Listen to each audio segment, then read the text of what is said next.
My favorite album of all time is released in 1979 from a band on the brink of destruction. Pink Floyd's The Wall is a dense and surreal concept album which details a rock star named Pink and his descent into madness in the midst of self induced social isolation. During the 80-minute epic, Roger Waters and his fellow bandmates David Gilmour, Nick Mason, and Richard Wright pushed the audience to break down the walls, which isolate themselves and find love and reason to live. This is heard through the band's use of a protagonist whose life is used as an example for someone who falls into the pits of social isolation after the events of his childhood. The album is a concept album, meaning the entire project revolves around a central theme. It often has lyrics and motifs returned in different ways to deepen the message. In addition, the album focuses on the life of a protagonist called Pink, a character based off Pink Floyd founding member Syd Barrett, who left the band due to his worsening schizophrenia. The wall can be split into three different sections to better understand how the theme evolves, with all three sections coming together to display the album's theme at the very end. The first section details Pink's childhood. The album begins with the song In the Flesh with the line, quote, "So you thought you might like to go to the show," end quote. This line, spoken by some omnipotent figure, can be interpreted as God's taunting welcome to a world which would mistreat Pink. As the song ends, you hear the sounds of guns firing and planes whirring, the background to Pink's birth, which interrupts these sounds. This birth, signaled through the sound of a baby crying, moves us to the second song on the album, The Thin Ice. The title of this song comes from the main metaphor which it plays with, that life itself is like skating on the thin ice of a lake. Any mistake could mean you slip, drown, and die. This idea of clawing the thin ice represents just how little support Pink has. He is alone on that ice, just as he is alone in life. Pink's childhood continues to be detailed through the next few songs. How Pink's father was killed during World War II when he was a baby, how Pink's mother sheltered him and kept him from playing with kids his age, and how Pink's inability to fit in was punished by his teachers. Through side A of disc 1, we witness why Pink struggles with isolating himself. As we flip the first record over, we change focus and move on to the second evolution of the theme, love. As Pink reaches adulthood, he continues to struggle with how he is to fit in. After another memory from his childhood in the song Goodbye Blue Sky, we reach the song Empty Spaces, where Pink literally asks, "How shall I fill the final places? How shall I complete the wall?" At this point in his life, he is literally asking how he will finish closing himself off, how he shall complete the wall he has built around himself. These questions are answered in the next song, Young Lust, where Pink falls into a pit of sex, drugs, and rock and roll.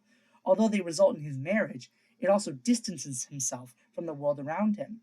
The strains on his marriage are displayed in my favorite song from the album, One of My Turns, where Pink invites a groupie into his apartment after suspecting that his wife is being unfaithful.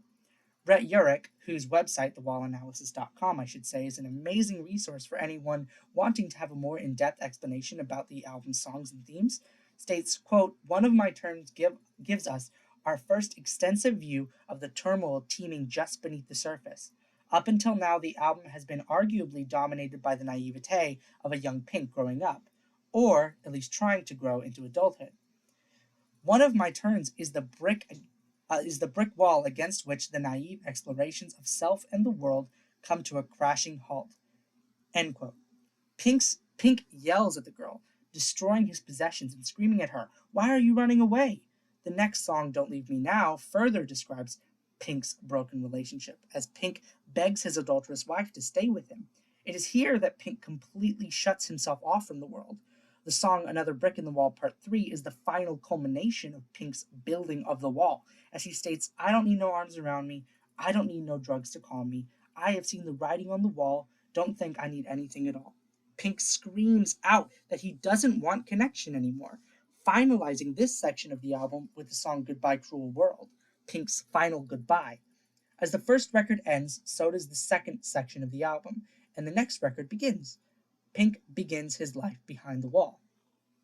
The themes of the second record bring together Pink's childhood, his failed marriage, his addiction, and his self-induced isolation. The first 5 songs all delve into these themes, combining them to show the way Pink is living by himself, wallowing in the memories which torment him.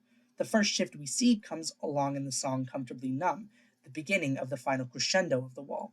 By this point in the album, Pink has totally isolated himself. He's being constantly bombarded by his childhood memories, shown in the songs Vera and Bring the Boys Back Home. To escape these memories, he slips into a drug induced stupor while performing. As Sujay Utkarsh of thetarjan.org put it, quote, Pink needs drugs to give him any sense of freedom, which ironically shows how trapped he is by the mental wall he has built around himself all his life. The song sounds like something comforting and inviting, but as it crescendos into an incredible guitar solo at the end, there is a sort of existential oppression that the song gets at. End quote. The drugs Pink is using cause him to hallucinate and see himself as a fascist dictator, with his audience seen as Nazi supporters, ready to do anything they tell him. These symbols are shown in the songs In the Flesh, Run Like Hell, and Waiting for the Worms. They display the way in which Pink is as powerful as a fascist leader. His fans are willing to do anything for him. Pink has built the perfect bunker for himself within his wall, a metaphor used within Waiting for the Worms. These songs really show the depth to which Pink has fallen. He is becoming the very enemy who killed his father during World War II, calling for ethnic cleansing and yelling in German. These scenes of fascism are ended with the song Stop, Pink's desperate call for these things to end. He no longer wishes to rule as an all-powerful rock star with no real connection. This change in Pink's perspective is the message that Pink Floyd wishes to leave their listener with.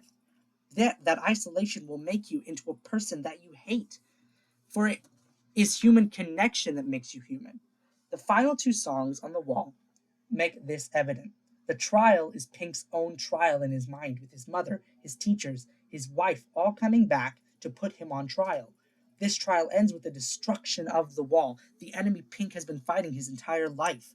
The final song in the album is called Outside the Wall, and it is that ideal world Pink Floyd wants. It is a world without walls, with human connection, being very important. Lyrics like, the ones who really love you walk up and down outside the wall, some hand in hand, some gathered in bands, scream human connection. It is Pink Floyd's message that this is something we must all do. Tear down our own walls and make those connections. Be human, be loving, tear down those walls which separate us. That is the wall's final message. So in conclusion, my favorite album of all time, The Wall, delivers a plea to its listeners to seek out human connection through Pink Floyd's clever use of a protagonist, the themes of isolation, love, childhood, and war, and a very strong metaphor in the titular villain of the album, The Wall.